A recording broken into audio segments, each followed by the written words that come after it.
హే bro, ఎందుకు ఏడుస్తున్నావు? తొందర పడితే పెళ్ళి అవ్వదు బ్రో. టెన్షన్ తీసుకోకు, మనమంతా youth bro, youth. Yeah you యో యో హ్యా.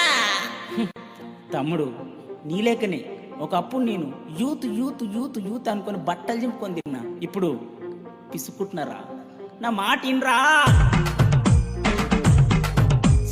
అంగీలేసిన పలిగిన పైంట్లు వేసిన లోఫర్ షూలనే వేసిన లవ్ ఒక సిగ్నల్ ఇచ్చిన లోఫర్ షూలనే వేసిన లవ్ ఒక సిగ్నల్ ఇచ్చిన కాలేజీ కన్నే పిల్ల నాకే పడ్డది కొల్లారో.